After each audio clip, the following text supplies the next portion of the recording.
Yeah, y'all wanted me to talk about it, so alright, I got y'all. So, man, we got Camp GloTiggy, Chief Keef, and Zaytoven Project. I could have swore that he said he didn't fuck with Zaytoven or something like that because he give everybody the same beats. The beats he gave to Chief Keef, he gave to other artists.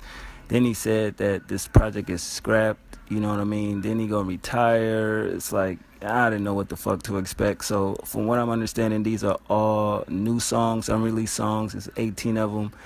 And, I gotta keep it 100. Y'all know how I am when it comes to music. Chief Keef, with his style and everything, you can say that a lot of people kind of took his style over now, where you see a lot of artists, don't have to mention no names, have taken what he have started and kind of created their own little sound with it or whatever. But at the end of the day, I mean, if you listen to it, you kind of can tell that why he gets frustrated, and a lot of people I feel don't pay him no mind no more, because what he does, a lot of other artists does, just add their little spices to it or whatever. But I mean, it's new music from the boy, so I had to check it out. But I will say off top, this tape was entirely too long. I won't say a lot of this shit got repetitive. Some of it was good, some of it was bad, but I fuck with only 12 of the songs. Some of them I just couldn't get through. Zaytoven production used to be A1. Like, I don't really know what the fuck been up with this, but, these beats are just too simple. There's nothing really special about these beats, you know what I mean? So maybe Sosa could have got mad about that, but, I mean, the 12 joints that I fuck with, the songs that I don't fuck with is track 2, track 6, track 8, track 12, track 16, track 17. If y'all fuck with those, then that's y'all. But everything else on here is solid to me. It just felt like it was just too long of a project. You know what I mean? Some of the songs are 3 minutes, some are shorter. But at the end of the day, you know how he is with these titles to the song. It's kind of threw me off, but it opens up with Adam and Eve. To me, that's a banger. Nothing more to say about it. He definitely delivered on that project from the flow. You know what I mean? His lyrics is cool. Sometimes he could do some cringeworthy shit. Handles, I thought that was fair. He stayed on point with the production, and that was something I was looking forward to seeing if he can do. Rest in peace to Blood Money and Capo. Definitely, he talked about a situation like that. Ganja definitely got some good bars in there, some nice lines, a couple name drops. You know what I mean? I like how he did that record, basically flexing on niggas. Track 5, don't need to say the title of it. Shit go hard, man. He definitely went off on that. Definitely enjoyed his flow. What was it? Track 7.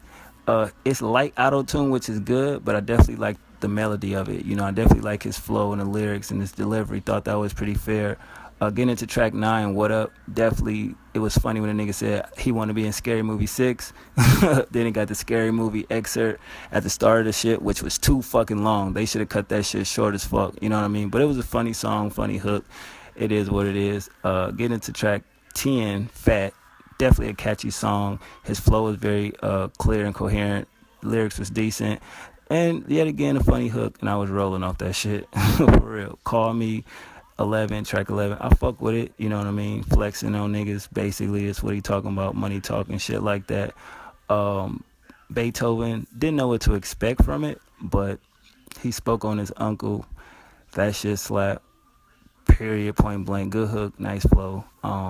Dakota, another song that was like reminding me of his old style, vintage Sosa right there.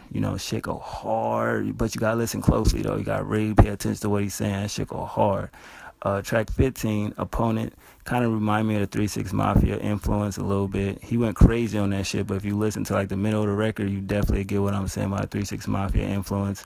The last record, track 18, X-Men, it was okay. It wasn't bad. I definitely listened to that shit 4 times. I ran that shit back to like, yo, he named damn near every X-Men. That was kind of important.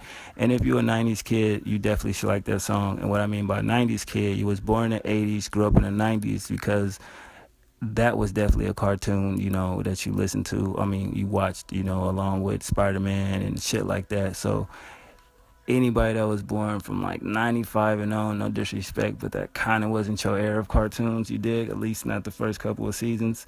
But yeah, overall, man, it was cool to hear some new music from him.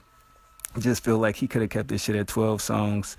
at least. But you know how Chief Keef does mixtapes. He does a lot of fucking records, and it's just like a lot of filler songs. The songs that I didn't fuck with, to me, those are filler songs. Some of y'all gonna say, "Oh, I liked it, that song." Well, your music is taste is different from mine. Some shit catches my ear, some shit don't. Those records, you know what I mean, didn't catch my ear, obviously. But I mean, yeah, man, the production with Zaytoven, like I said, it wasn't as on point as it once was. And as a producer, it just depends now on who he works with, you know. But I definitely feel like, I don't know if these two are in the studio like that, or did Zaytoven just send him some, you know, throwaway beats that he just sent Chief Keef and not really there to work on, you know, the project with him, because it just feels like it's one of those tapes where he just got a lot of beats and he was just in the studio just, you know, putting shit together. But this could have been a solid project if, you know, there was a team and actually worked on it or whatever and promoted it right. But I give it a solid 7, you know what I mean, out of 10, because it's, like I said, it's not bad. It definitely has a lot of replay value. And I think the thing with Chief Keef, people got to stop saying, "Oh, I want the old Sosa," or I like this project. That shit is dead. It's a new year.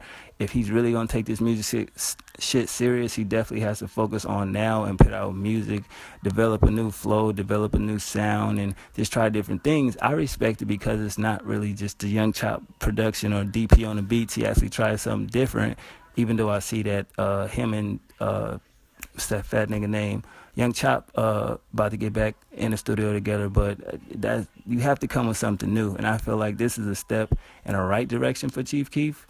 And at the end of the day, I mean, it is what it is. Either you like his music or you don't. But I could definitely feel why a lot of people don't rock with him like that no more, because of so many other artists that's out really doing what he's doing. Whether it's talking about lean, weed, money, you know, stunting and all that type of shit. Is definitely a abundance of artists that's not just now doing that. So I think if he can find his own little new niche and try something new and definitely separate himself from everybody else, I think he has a chance to recreate a new buzz again, though. But I mean, it's cool. You know, I'm glad he actually got some new joint out.